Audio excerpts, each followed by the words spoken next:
নমস্কার, আরও একবার স্বাগত জানাই আমাদের ইউটিউব চ্যানেল মিনময় সহজের পক্ষ থেকে। আজকে যে বিষয় নিয়ে আলোচনা, এনএমএমএসসি এক্সাম যারা দিয়েছিলেন, যারা উত্তীর্ণ হয়েছেন অর্থাৎ মেরিট লিস্টে যাদের নাম আছে, তাদেরকে কি করতে হবে, কোথায় রেজিস্ট্রেশন করবেন, কি ডকুমেন্ট সাবমিট করবেন, সম্পূর্ণ তথ্য অর্থাৎ একটা নোটিশ প্রকাশ করা হয়েছে, সেই নোটিশটা আলোচনা করব, যেখানে এই সমস্ত ইনফরমেশানগুলো আরও ক্লিয়ার হবে। তাছাড়া পরবর্তীতে কিভাবে ফর্ম ফিল আপ করে এই স্কলারশিপ পাবেন সে বিষয়েও আলোচনা করব। তো আজকে তাদের জন্যই যারা এখন পর্যন্ত রেজিস্ট্রেশন করতে পারেননি, এই স্কলারশিপ পাওয়ার জন্য শুধুমাত্র তাদের শর্ট লিস্টের নাম এসেছে ডিস্ট্রিক্ট ওয়াইজ, সেই নাম দেখে আপনারা ভাবছেন যে কবে রেজিস্ট্রেশন করবেন, তাদের জন্যই বিশেষ করে সুখবর। অবশ্যই সেজন্য সরাসরি আমরা স্ক্রিনে যাব। তার আগে একটা ছোট্ট অনুরোধ, যদি আমাদের চ্যানেলে নতুন এসেছেন চ্যানেলটাকে সাবস্ক্রাইব করবেন, পাশের দেওয়া বেল আইকনটা ক্লিক করতে ভুলবেন না পরবর্তী নোটিফিকেশন পাওয়ার জন্য। যারা অলরেডি সাবস্ক্রাইব করে আমাদেরকে সাপোর্ট করছেন অসংখ্য ধন্যবাদ। হ্যাঁ, আমরা এই বিষয় নিয়ে অনেক ভিডিও বানিয়ে থাকি, সেই রকমই একটা নতুন ইনফরমেশন দেওয়ার জন্য আপনাদের কাছে এসেছি। শুধুমাত্র যারা পাস করেছেন তাদের উদ্দেশ্যে আজকের আমাদের ভিডিও। তারা কি করবেন, পরবর্তীতে কি পদক্ষেপ গ্রহণ করতে হবে, সম্পূর্ণ তথ্য নিয়ে সরাসরি সেজন্য একদম স্ক্রিনে চলে যায় এবং সেখানে আলোচনা করি, তাহলে বিষয়টা আপনাদের কাছে আরও পরিষ্কার হবে। চলুন, বিজ্ঞপ্তিটা আপনাদের কাছে প্রথম নিয়ে আসছি, পরবর্তীতে জানাবো কিভাবে এই বিজ্ঞপ্তিটা পাবেন। এই বিজ্ঞপ্তিটা প্রতি বছর একই হয়ে থাকে। কি বলা হয়েছে, ন্যাশনাল মিনস কাম মেরিট এনএমএমএসসি 2024 উত্তীর্ণ শিক্ষার্থীদের জন্য বিজ্ঞপ্তি। এনএমএমএসসি 2023-এ জেলাভিত্তিক নির্বাচিত শিক্ষার্থীদের মধ্যে যে মেধা তালিকার ইতিমধ্যেই প্রকাশিত হয়েছে scholarship.wbscd.gov.in ওয়েবসাইটে, অর্থাৎ যেটা আমরা আপনাদের সাথে আলোচনা করেছি কিভাবে দেখবেন নাম আছে কিনা, সেখানে ওয়েবসাইটে নাম লিস্ট হয়েছে। এবং ভারত সরকারের শিক্ষা বিভাগের নির্দেশিকা অনুসারে প্রত্যেক নির্বাচিত শিক্ষার্থীকে জাতীয় বৃত্তি পোর্টাল অর্থাৎ NSP2, যেটা এখানে দেওয়া রয়েছে scholarship.gov.in এ রেজিস্ট্রেশন করতে হবে, যা প্রতি বছর জুলাই আগস্টে খোলা হয়ে থাকে। অর্থাৎ আপনারা যারা ওয়েট করছেন যে কবে ওপেন হবে, তাদের উদ্দেশ্যে বলা, তো এখন ওয়েট করুন। এটা জুন মাস চলছে, জুলাই আগস্ট, অর্থাৎ এবছর আগস্টেই শুরু হওয়ার কথা, আগস্টের লাস্টের দিকে।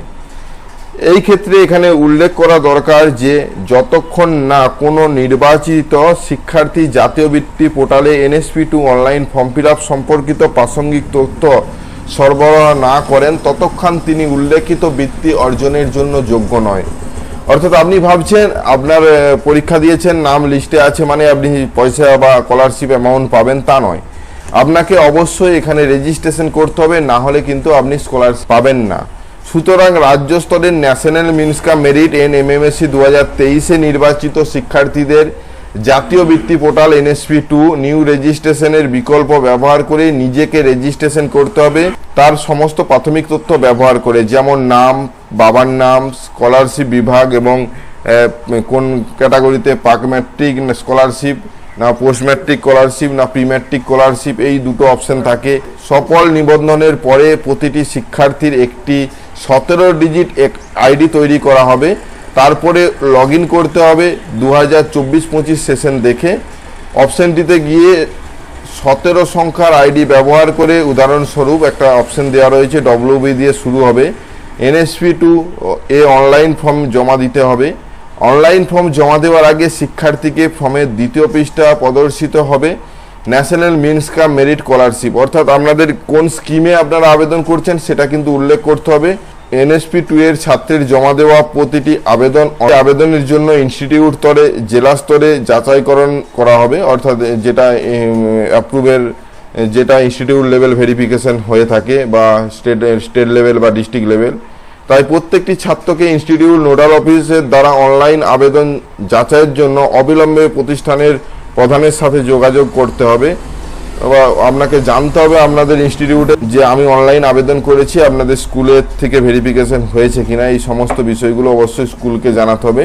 যে কোনো প্রশ্নের জন্য জেলা বা জেলা বিদ্যালয় পরিদর্শকের কার্যালয়, মাধ্যমিক শিক্ষা এবং শিক্ষা প্রতিষ্ঠানের প্রধান নোডাল শিক্ষকের সাথে যোগাযোগ করতে পারেন। যে কোনো সমস্যা হলে আপনি কোথায় যাবেন সেটা এখানেই পরিষ্কারভাবে উল্লেখ রয়েছে।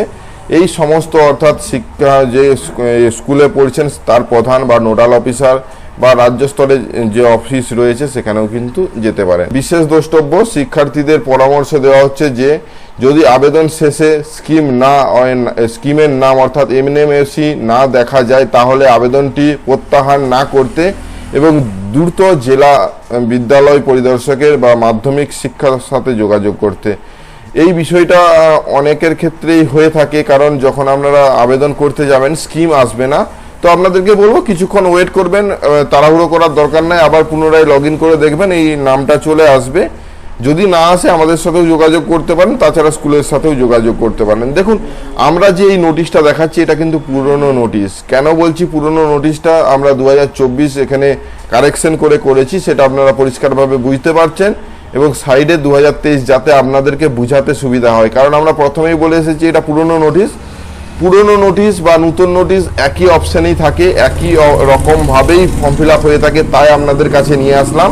আমরা যদি এই মুহূর্তে অফিসিয়াল ওয়েবসাইটে যাই, যেখান থেকে 2023-এর নোটিশগুলো প্রকাশ করা হচ্ছে, লাস্ট নোটিশ দেখতে পাবো যে ক্যান্ডিডেট লিস্ট অর্থাৎ ডিস্ট্রিক্ট ওয়াইজ যে লিস্ট প্রকাশ করা হয়েছে এই লিস্ট, আর যে কথাটা আমরা এতক্ষণ ধরে বললাম এর পরবর্তী লিস্ট। যদি আমরা ওল্ড নোটিশে যাই, এখানে ভালো করে লক্ষ্য করুন, ফাইল অ্যান্ড অ্যান্সার কির পর কিন্তু লিস্ট প্রকাশ করা হয়েছে, তারপরের লিস্টটা আপনাদেরকে যদি দেখায়, অর্থাৎ আগের বছর 2021 সালে 2022 সালে দেখুন এখানে ফাইনাল লিস্ট দেওয়া রয়েছে, তারপরে এই নোটিশটা প্রকাশ করা হয়েছে, নোটিশ ফর এনএমএসসি 2022 সিলেকশন ক্যান্ডিডেট, অর্থাৎ যারা সিলেক্ট হয়েছেন তাদের জন্য এই নোটিশটা। এটা বাংলা এবং ইংলিশ দুটোতেই দেওয়া ছিল, আমরা শুধুমাত্র বাংলাটা আপনাদের সামনে নিয়ে আসলাম যাতে আমরা ভালো করে বুঝাতে পারি।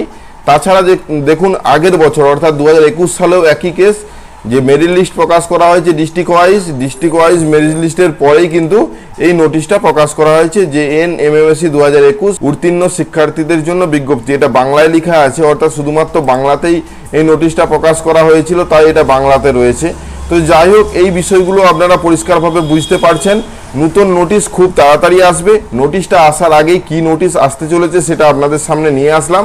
আশা করি বিষয়টা বুঝতে পেরেছেন, ভিডিওটা ভালো লাগবে। ধন্যবাদ। দেখুন আজকে যে বিষয় নিয়ে ভিডিওটা ছিল সম্পূর্ণ আগের ইনফরমেশন থেকে আপনাদের সামনে তুলে আনলাম, এটাই কিন্তু পরবর্তীতে নোটিশ হিসেবে আসতে চলেছে। যদি ভিডিওটা ভালো লাগে লাইক এবং শেয়ার করতে ভুলবেন না, আমাদের সাথে জুড়ে থাকুন এবং চ্যানেলটাকে সাবস্ক্রাইব করুন নতুন হয়ে থাকলে, এবং সাবস্ক্রাইব শেয়ার লাইক যেটা করতে মন যায়, যেটা করে আমাকে সাপোর্ট করার ইচ্ছে হয় সেটাই করুন।